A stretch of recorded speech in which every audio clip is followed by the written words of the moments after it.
ભરૂચના અંકલેશ્વરના ગોયા બજારમાં સરકારી શાળામાં મોટી દુર્ઘટના ટળી ગઈ।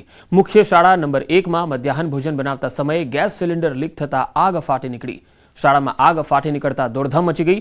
સલામતીના ભાગરૂપે 190 વિદ્યાર્થીઓને અન્ય જગ્યાએ ખસેડાયા। મધ્યાહન ભોજન યોજનાના કર્મચારીઓએ ફાયર એક્સ્ટિંગ્વિશરનો ઉપયોગ કરી આગ પર કાબુ મેળવ્યો। ગેસ લીકેજ થતા આગની ઘટના બનવા પામી હતી। શાળાના સ્ટાફ દ્વારા અને મધ્યાહન ભોજનના કર્મચારીઓ દ્વારા ફાયર એક્સ્ટિંગ્વિશરનો ઉપયોગ કરીને આગ ઉપર તાત્કાલિક કાબુ મેળવી લેવામાં આવ્યો હતો અને કોઈ પણ પ્રકારની કોઈને ઈજા થઈ નથી। ગરમીને કારણે આ એક ઘટના બની હોય એવું બનવા જોગ છે। બહુચરાજી ખાતે મેળામાં મોટી સંખ્યામાં ભક્તો ઉમટી રહ્યા છે। ચૈત્રી મહિનાનો મેળાનું આ વર્ષે 10 થી 12 એપ્રિલ દરમિયાન આયોજન કરાયું છે। ત્રિદિવસીય મેળામાં ભક્તો પગપાળા સંઘો લઈને આવી રહ્યા છે। આવતીકાલે પૂનમ હોવાથી 10 લાખથી વધુ ભક્તો ઉમટી પડવાની ધારણા છે, જે આ મેળાને વધુ ભવ્ય બનાવશે। ગરમીથી રાહત આપવા વહીવટીતંત્ર દ્વારા મંદિરની આસપાસ ફુવારાની વ્યવસ્થા પણ કરાઈ છે। યાત્રા માર્ગ પર ઠેર ઠેર વિવિધ કેમ્પો પણ સ્થાપિત કરાયેલા છે। हमारे बहुचराजी એટલે માતાજીના ત્યાં અમારા છોકરાઓના વાળ અહીંયા જ ઉતારવાના હોય છે। એનું બહુ મહત્વ છે।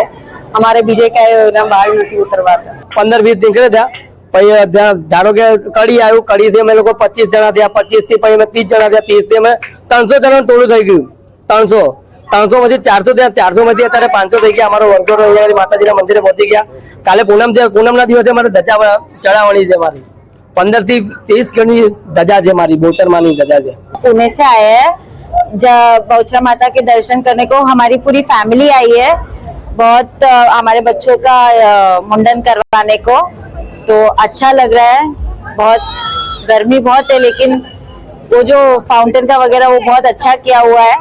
અને અહીંયા પહેલી વાર જ આવ્યા છીએ અને પહેલા તરબૂચ અહીંયા 150 મણ તરબૂચ છે અને તરબૂચ 2 દિવસ કે 1 દિવસ જે પૂરા કરવાના છે। બાજુમાં કેમ્પની અંદર હાલ અમદાવાદથી ગોઠિયાવાળા પણ આવી ગયા છે અને એની બાજુમાં છે તે સુરતથી આવ્યા છે અને એમને ગોટાનો કેમ્પ છે।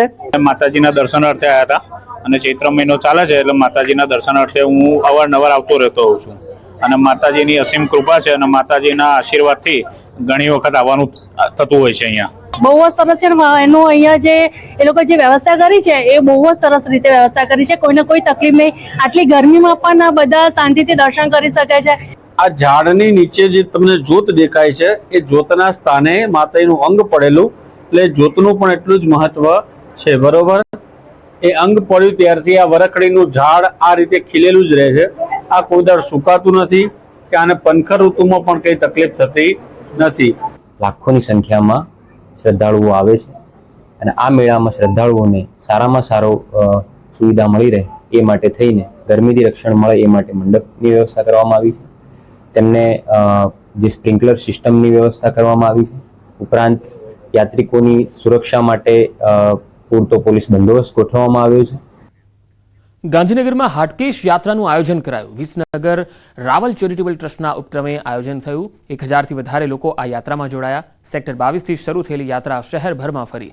પરંપરાગત પહેરવેશમાં નાગરો જોડાયા હતા। આ યાત્રામાં છેલ્લા 25 વર્ષથી હાટકેશ યાત્રાનું આયોજન થાય છે। ધારાસભ્ય અમિત ઠાકરે નાગરોને અભિનંદન પાઠવ્યા। આ ઉપરાંત ગાંધીનગર ઉત્તરના ધારાસભ્ય રીટાબેન પટેલ અને ગાંધીનગર શહેર પ્રમુખ રુચિર ભટ્ટ પણ હાજર રહ્યા। જ્યારે 2001માં આ યાત્રા શરૂ કરવામાં આવી ત્યારે 25 લોકોએ આ યાત્રાની શરૂઆત કરેલી અને આજે 25મા વર્ષે તમામ નાગરજનોએ મોટી સંખ્યાની અંદર ભાગ લઈને ગાંધીનગરની અંદર યાત્રા ફેરવવાનું નક્કી કર્યું છે।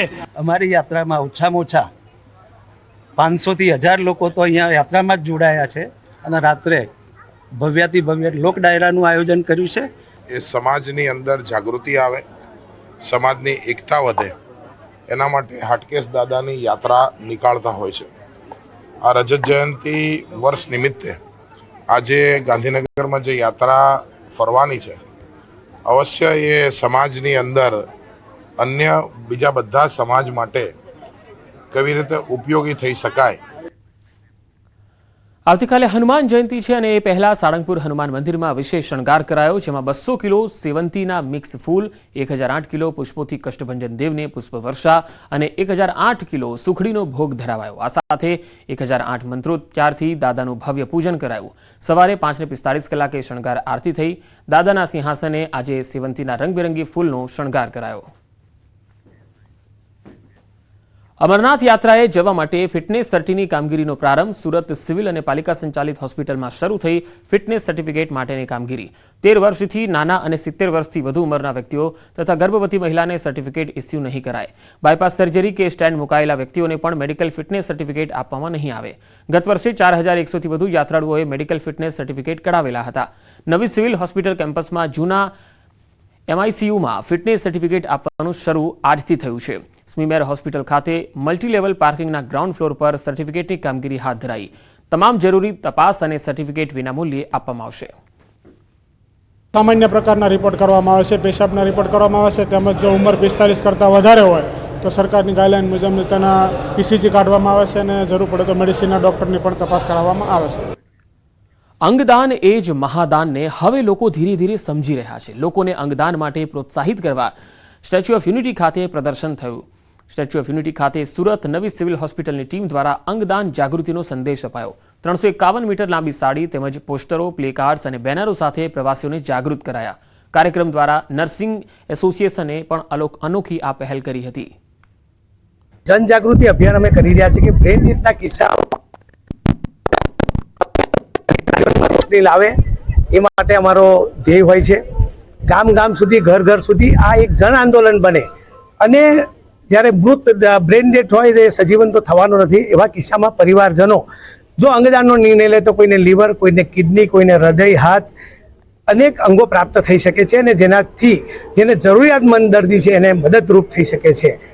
આજે સ્ટેચ્યુ ઓફ યુનિટી ખાતે ખૂબ સરસ આયોજન કરીને જનજાગૃતિ માટે અંગદાન ચેરિટેબલ ટ્રસ્ટે આ કાર્યક્રમ કર્યો છે અને લગભગ 400 મીટરથી વધુ આખી સાડી લગાવીને, અને આ વિશ્વની સૌથી મોટી પ્રતિમા છે અને જ્યારે દેશ વિદેશથી પણ પ્રવાસી આવતા હોય ત્યારે આ કાર્યક્રમ જે એમને કર્યો છે એમની માટે હું એમને શુભકામનાઓ પાઠવું છું. ભાવનગરના ખેડૂતવાસ પાસે રૂવાપરી વિસ્તાર